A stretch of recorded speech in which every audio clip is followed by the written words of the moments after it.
Strap in for an intense ride. The Pope, the man who controls billions, if not trillions of dollars, who is both head of state in Rome and is said to be the leader of the Catholic Church, and who lives behind massive, towering walls on property claimed by him and his church, just saw fit to attack free will, market voluntary exchange, and private property, claiming that markets don't produce the social benefits that proponents claim.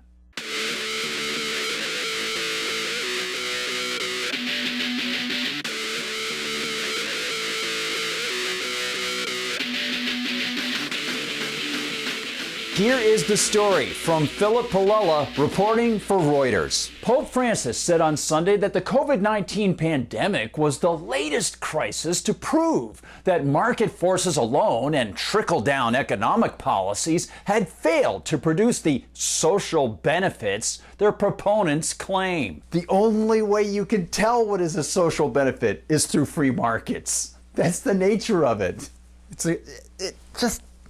You can't even define what is beneficial unless you allow for a market. Oh, Pope Francis. Sadly, Pope Francis exhibits not just a tendency to engage in theatrical shows of hyperbolic ignorance, he displays a profoundly troubling inability to employ logic. So, before we explore his other claims, let's note that the only way any medical supplies, doctors, skills, funds, or added time can be devoted to fighting COVID-19 is thanks to the resource creation, division of labor, surplus, i.e. profit, voluntary exchange, i.e. market trade, competition, and free will, i.e. individual valuation and peaceful choice that comprise the market. In other words, the only way that political collectivists like Francis can use the state to take from people things to help other people is if those victims of state theft actually produce them in the first place. In fact, the only way Francis's beloved state can exist at all is through the forced expropriation of labor, time, capital, and property of its victims in order to fund the agents of the state. It's pretty simple, Pope Francis, but very, very clearly, you don't grasp these axiomatic points, writes Palella in an encyclical entitled Fratelli Tutti on the theme of human fraternity. Francis also said private property cannot be considered an absolute right in all cases where some lived extravagantly while others had nothing. Pot, meat, kettle, huh? Wow. And you can't even define extravagant unless you allow for subjective valuation. The guy is just so out to lunch. It's incredible. How do you define what's extravagant, Pope? Oh, that's right. Oh, man. Which shows that Francis is ignorant of ethics. So again, here's a lesson for the Pope. Morality is the understanding of what is right and wrong, or good and evil. Ethics is the outward action, the projection of morality chosen by each individual. An easy thumbnail is morality is knowing that stealing from one's neighbor is wrong. Ethics comes in not stealing from one's neighbor or advocating that others steal from one's neighbor. Along those lines, Francis might want to take a refresher course on the nature of the term private property.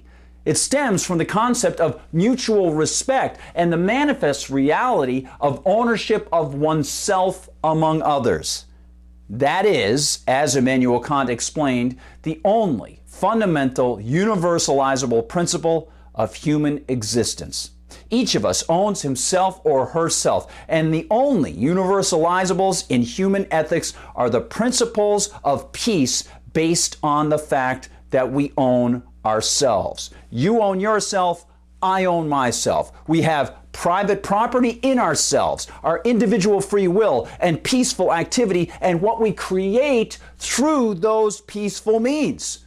We don't threaten each other's life property or time property, free will to engage in peaceful activities, or the things one might have exchanged with others. And we don't advocate for others to engage in those aggressive activities, Pope Francis. And from these fundamental ethics, these human ethics, comes the free market.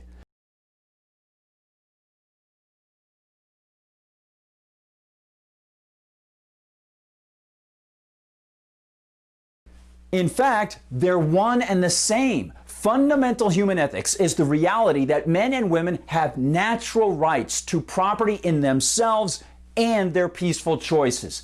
Those choices lead to division of labor, to surplus, and additional free choices in exchange in trade for profit. A profit that is, by its nature, subjectively determined and based and valued, and, to bring it back around, founded on free will and self-ownership. It all converges, and Francis doesn't understand this. In fact, in his troubling encyclical, Francis rephrases Marx's collectivist attempt to excuse theft and the abolition of self-ownership and private property.